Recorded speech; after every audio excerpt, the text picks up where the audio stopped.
এদিকে জুলাই হত্যাকাণ্ডে আওয়ামী লীগ সরকারের সাবেক প্রতিমন্ত্রী, এমপি, পুলিশ কর্মকর্তা ও ঘনিষ্ঠজন সহ ৩ জনকে পৃথক মামলায় বিভিন্ন মেয়াদে রিমান্ডে নেওয়ার আদেশ দিয়েছেন ঢাকার আদালত। এছাড়া সাবেক প্রধানমন্ত্রী, বিনিয়োগ উপদেষ্টা সালমান এফ রহমান ও সাবেক আইনমন্ত্রী আনিসুল হক সহ ৯ আসামিকে রাজধানীর বিভিন্ন থানার মামলায় গ্রেফতার দেখিয়ে কারাগারে পাঠানোর আদেশ দিয়েছেন বিচারক।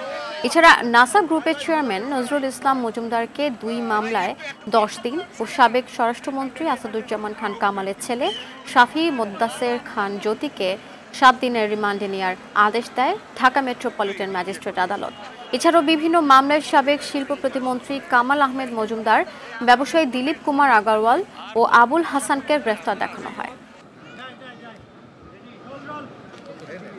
৬ জন নামক ২টি হত্যা মামলায় আজকে বিজ্ঞ আদালতে তদন্তকারী কর্মকর্তা রিমান্ড প্রার্থনা করেন। একটি হলো ধানমন্ডি থানার একটি হত্যা মামলা, সেখানে তার বিরুদ্ধে ১০ দিনের রিমান্ড প্রার্থনা করেন এবং সেখানে বিজ্ঞ আদালত ৫ দিনের রিমান্ড মঞ্জুর করেন।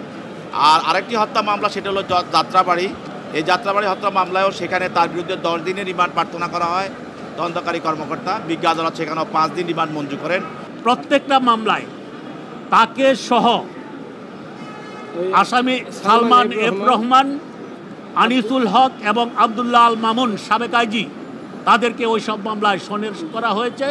এই প্রত্যেকটা মামলায় তারা আসামি হিসাবে সন্ন্যাস রয়েছে।